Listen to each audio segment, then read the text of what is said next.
Assalamualaikum warahmatullahi wabarakatuh. Saya atas nama Fauzil Kafi dengan NIM 5030121014, Prodi Pengembangan Masyarakat Islam, Fakultas Dakwah dan Komunikasi, Universitas Islam Negeri Alauddin Makassar. Pada kali ini saya akan menjelaskan beberapa pembahasan mengenai ilmu komunikasi. Pembahasan yang pertama mengenai sejarah perkembangan ilmu komunikasi secara umum. Sejarah perkembangan ilmu komunikasi dibagi menjadi 4 periode. Periode pertama yaitu periode tradisi retorika yang dimulai sejak zaman Yunani kuno. Yang kedua, periode antara tahun 1900 sampai Perang Dunia II yang dapat disebut sebagai periode pertumbuhan ilmu komunikasi. Periode ketiga, konsolidasi. Periode keempat adalah periode teknologi komunikasi yang dimulai dari tahun 1960-an sampai sekarang. Pembahasan 2. Pengertian komunikasi. Jadi komunikasi adalah proses penyampaian pesan oleh seseorang kepada orang lain untuk memberitahu atau untuk mengubah sikap, pendapat, atau perilaku, baik langsung secara lisan maupun tidak langsung melalui media. Karakteristik komunikasi. 1. Komunikasi sebagai suatu proses. 2. Komunikasi satu upaya yang disengaja serta mempunyai tujuan. 3. Komunikasi menurut adanya partisipasi dan kerjasama dari para pelaku yang terlibat kejahatan. 4. Komunikasi bersifat simbolis. 5. Komunikasi bersifat transisional. 6. Komunikasi menembus faktor uang ketiga. C. Unsur-unsur atau elemen komunikasi. Adapun elemen komunikasi: 1. Sumber informasi komunikator. 2. Efek yaitu respons penerima atau khalayak sebagai akibat dari pesan yang disampaikan oleh sumber tahu atau komunikator. 3. Respon atau sama dengannya perubahan pelaku komunikan. 4. Penerimaan atau komunikan. 5. Media atau saluran pembahasan keempat. Mengenai jenis-jenis komunikasi. 1. Komunikasi verbal. Menurut Antonius Gea, yaitu komunikasi verbal sebagai komunikasi dengan menggunakan kata-kata, baik secara langsung mendekspresikan perasaan dan yang telah dialami maupun tidak. Unsur penting dalam komunikasi verbal: 1. Kata. 2. Bahasa. Kemudian jenis komunikasi yang kedua, komunikasi nonverbal. Komunikasi nonverbal adalah pencipta dan pertukaran pesan dengan tidak menggunakan kata-kata, melainkan menggunakan bahasa seperti gerakan tubuh, sikap, vokal yang bukan kata, kontak mata, skripsi muka, kedekatan jarak atau sentuhan dan sebagainya. Kemudian pembahasan berikutnya yaitu proses komunikasi. Proses komunikasi adalah bagaimana komunikatornya menyampaikan pesan kepada komunikannya sehingga dapat menciptakan suatu persamaan makna antara komunikan dengan komunikatornya. 2. Tahap proses komunikasi: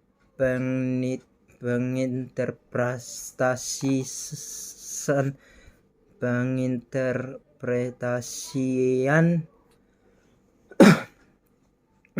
1. Penyandaian. 2. Pengiriman. 3. Perjalanan. 4. Penerimaan. 5. Penyediaan balik. 6. Penginterpretasian. Yang itu kita akan bahas pola komunikasi. Pola komunikasi merupakan sebuah model dari proses komunikasi sehingga dengan adanya beraneka ragam model komunikasi dan bagian dan proses komunikasi akan dapat ditemukan pola yang cocok dan mudah digunakan dalam berkomunikasi. Dijajah pola komunikasi menjadi 4 model pola komunikasi roda, yaitu 1. Pola komunikasi rantai.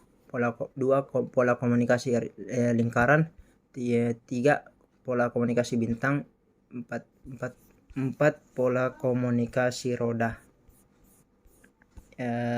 Pembahasan berikutnya yaitu persepsi inti komunikasi. Satu, pengertian persepsi. Perseptual dalam arti sempit ialah penglihatan. Bagaimana cara seseorang melihat sesuatu dalam arti luas ialah pandangan atau pengertian, yaitu bagaimana seseorang memandang atau mengartikan sesuatu. Kenapa persepsi dikatakan inti komunikasi? Jika persepsi kita tidak akurat, tidak mungkin kita berkomunikasi dengan efektif. Persepsi meliputi apa saja? Sensasi, atensi, atau perhatian. Interpretasi, penafsiran, 2 jenis persepsi. 1, persepsi lingkungan fisik melalui lambang-lambang fisik. 2, persepsi sosial atau persepsi terhadap manusia melalui lambang-lambang verbal dan non-verbal. Pembahasan berikutnya adalah komunikasi inti, intrapersonal, dan interpersonal. Pertama, komunikasi interpersonal. Komunikasi intrapersonal disebut komunikasi dengan dirinya sendiri, karena manusia dianggap sebagai makhluk rohaniah yang memiliki kemampuan merefleksikan diri sendiri. Komunikasi interpersonal, communication adalah komunikasi yang dilakukan antara 2 orang secara tatap muka. Komunikasi kelompok dan organisasi. Komunikasi kelompok. 1, komunikasi kelompok adalah komunikasi antara seseorang komunikator dengan sejumlah orang komunikan yang berkumpul bersama-sama dalam bentuk kelompok. Komunikasi organisasi dapat didefinisikan sebagai penunjukan atau penafsiran pesan di antara unit-unit komunikasi yang merupakan bagian dari suatu organisasi tertentu. Sederhananya, komunikasi organisasi merupakan pertukaran informasi di antara orang-orang di dalam organisasi, di mana proses secara umum meliputi tahap-tahapan perhatian, pemahaman, penerimaan yang benar, dan retensi. Komunikasi antar budaya. Konsep komunikasi antar budaya adalah komunikasi antar pribadi yang dilakukan oleh komunikator yang komunikan yang berbeda budaya, bahkan dalam suatu bangsa sekalipun. Konsep komunikasi, hubungan antara keduanya sangat kompleks. Budaya memengaruhi komunikasi, dan komunikasi turut menentukan, menciptakan, dan memelihara realitas budaya dari komunitas atau kelompok budaya.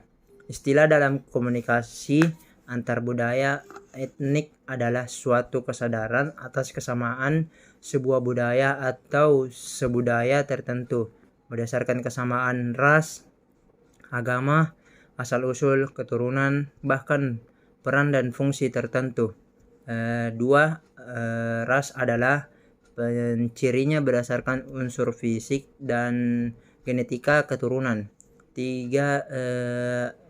Etnoserisme atau arisisme,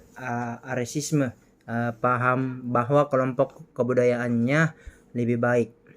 4. Prasangka adalah sikap kesalahan generalisasi perasaan. 5.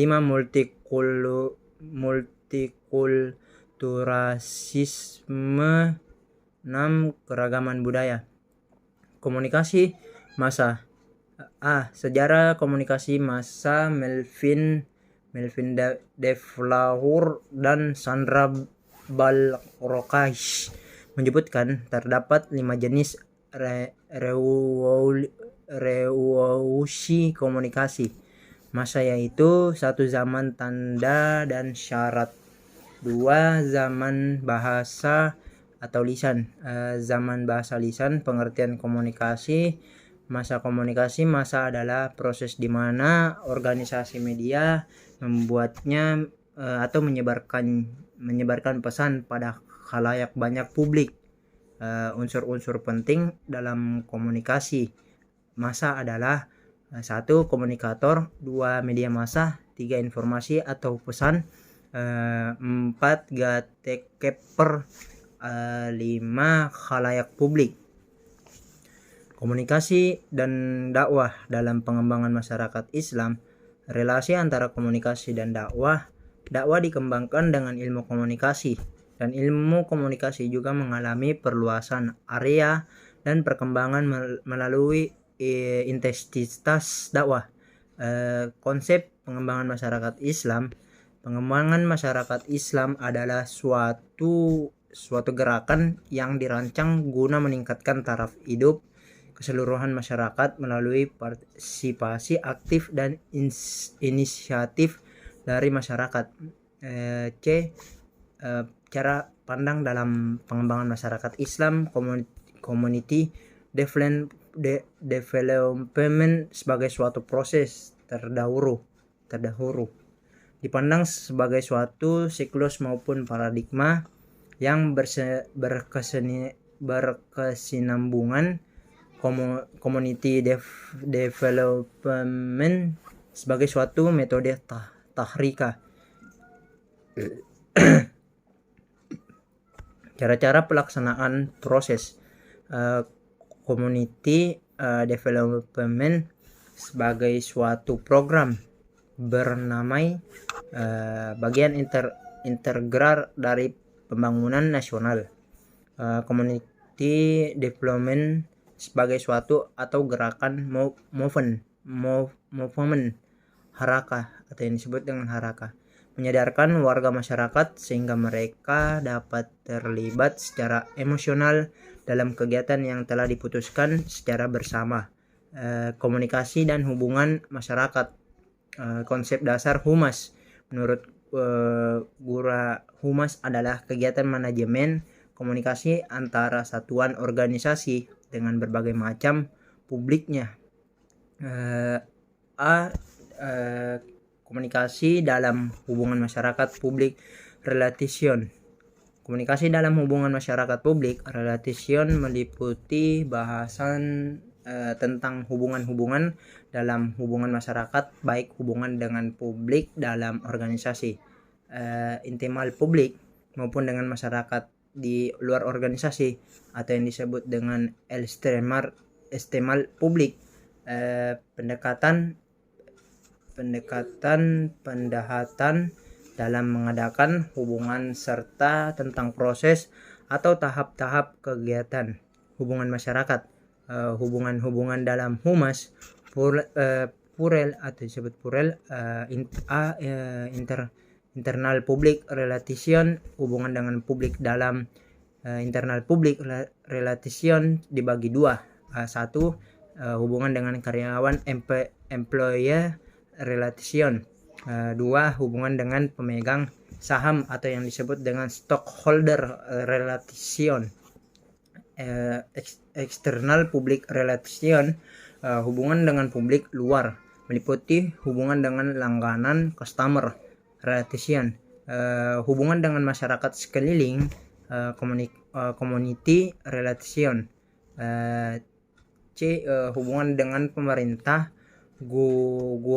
governance relation. D. Hubungan dengan pers relation. Aspek-aspek komunikasi dan prinsip-prinsip pokok etika. Komunikasi dalam pengembangan masyarakat Islam. Konsep etika komunikasi adalah cabang dari aksiologi yang mempelajari baik buruknya tindakan. Untuk menelaah baik buruknya etika terbagi atas beberapa. 1. Etika deskriptif atau usaha menilai tindakan atau perilaku berdasarkan pada ketentuan atau norma baik buruk yang tumbuh pada kehidupan bersama, baik dalam keluarga maupun masyarakat. 2. Etika normatif.